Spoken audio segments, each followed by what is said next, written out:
हाय! खरं तर हा व्लॉग मी शूट केला होता आषाढी एकादशीच्या दिवशी, पण त्याला एडिट करायला मला वेळ मिळत नव्हता. पण आज मला वेळ मिळाला, म्हटलं चला पटकन एडिट करूयात आणि पोस्ट करूयात. तर ही जी मी साडी नेसली आहे ना आत्ता मस्टर्ड येलो कलरची, तर ही आहे मलमल कॉटनची साडी आणि अगदी प्लेन साडी आहे. आणि मी ही एका Instagramच्या पेजवरून मागवली होती. अगदी छान रिझनेबल रेट्समध्ये मला मिळाली. बरं, याच्यावरचा ब्लाऊज पीस वेगळा आहे, पण मी माझ्याकडे जो अवेलेबल होता ब्लाऊज तो मी घातला आहे याच्यावरती. आणि हे खूप छान कॉम्बिनेशन झालं. आणि आषाढी एकादशीचं निमित्त होतं ना, म्हणून मग मी आज तो निमित्त साधून छानपैकी ही साडी नेसली होती. ही साडी ना अगदी कॅरी करायला खूप सोपी होती, म्हणून स्वयंपाक करताना पण मला खूप इझी झालं. तुम्हाला जर साडी आवडली असेल ना, मला कमेंटमध्ये नक्की सांगा. तर आषाढी एकादशी म्हणून आमच्याकडे छान अशी देवपूजा चालली होती. तर आमच्याकडे ना अशी गिफ्ट मिळालेली अशी सुंदर पांडुरंगाची आणि रखुमाईची मूर्ती होती. तर आम्ही तिची अशी स्वच्छ धुवून छान फुलं वाहून अगदी साधेपणानेच पण पूजा केली. पूजेला आम्ही घरातल्याच गुलाबाची छान अशी 2 फुलं वाहिली आणि मग फराळाची वेळ आली. मग फराळासाठी मी ना सकाळीच साबुदाणा भिजत घातला होता. बरीचशी तयारी मी आधीच करून ठेवली होती. म्हणजे शेंगदाण्याचा कूट असो किंवा बटाटे उकडून ठेवायचे असतील किंवा मिरच्या वाटून ठेवायच्या असतील, तर ही बेसिक तयारी मी करून ठेवली होती. बरं, वरद ना साबुदाणा खिचडी किंवा त्याला उपवासाचे पदार्थ अजून आवडत नाही आणि मिरची टाकलेलं तर अजून काहीच खात नाही तो. तर मी त्याच्यासाठी भातवरणसुद्धा लावलं होतं. तर म्हटलं तो भातवरणसुद्धा त्याला खूप आवडतं, असं तूप घालून वगैरे लोणच्यासोबत तो भातवरण आवडीने खातो, म्हणून त्याच्यासाठी मी भातवरण केलं होतं.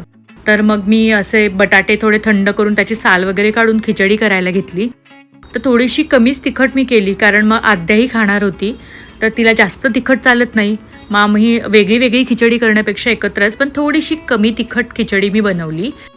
तर एकादशीचा उपवास म्हणलं ना की सकाळी आणि संध्याकाळी असं दोन्ही वेळेस उपवास असतो ना, मग त्याच्यासाठी मग मी काय केलं की थोडीशी ना शेंगदाण्याची आमटी पण बनवली. आता आमच्याकडे ना शेंगदाण्याच्या आमटीमध्ये सुद्धा बटाटा घालतात. मला तो खूप आवडतो ॲक्च्युली. उपवासाच्या दिवशी बटाटा हा प्रकार मला आणि आमच्या घरातल्यांना सगळ्यांनाच खूप आवडतो, म्हणून मी बटाट्याचा वापर थोडासा जास्त केलेलाच आहे आजच्या खाण्यामध्ये. सो छानपैकी मी अशी शेंगदाण्याच्या कुटाची आमटी बनवली, जिऱ्याचा तडका वगैरे घालून. आणि सकाळीच आद्याच्या बाबांनी ना 2-3 चिप्सचे प्रकार घेऊन आले होते, म्हणजे केळाचे चिप्स आणि बटाट्याचे चिप्स, नंतर साबुदाण्याची पापडी वगैरे. तर ह्या गोष्टी मी घरी बनवत नाही, कारण याला खूप मेहनत लागते आणि तेवढी अजून माझ्याच्याने होत नाही, म्हणून मग मी त्या विकतच आणल्या होत्या गोष्टी अशा तोंडी लावणीसाठी. तुम्ही तुमच्या घरी कुठले कुठले उपवासाचे पदार्थ बनवले होते मला नक्की कमेंटमध्ये सांगा, किंवा नवीन कुठल्या अजून रेसिपीज असतील तर त्याही मला सांगा, म्हणजे मीही ट्राय करेल त्या. तर खरं तर ना खिचडी करता करता माझ्या नंतर लक्षात आलं की मी मीठच टाकलं नव्हतं. तर मी पटकन मीठ टाकून परत एकदा तिला वाफ दिली, म्हणजे ती मीठ जरा शोषून घ्यावं म्हणून.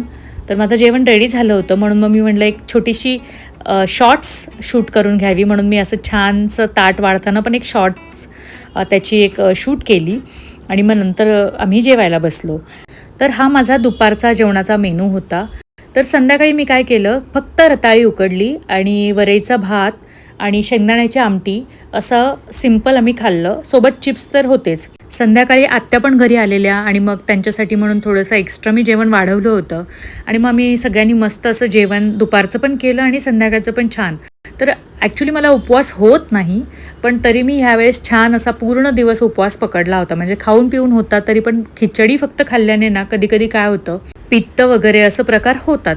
पण यावेळेस मला काहीच झालं नाही आणि मी छान दिवसभर उपवास केला. वरद काही एका जागेवर बसून जेवतच नाही, म्हणजे त्याला असं खेळता खेळता जेवायला लागतं आणि मग त्याला सारखं सांगावं लागतं की बस जेव, आठवण करून द्यावी लागते की बस आणि जेव. तर असं होतं आमचा लंच. आम्ही चौघांनी पण सोबत बसून थोडासा उशीर झाला होता पण एकत्र केला. व्हिडिओ कसा वाटला नक्की कमेंटमध्ये सांगा. बाय.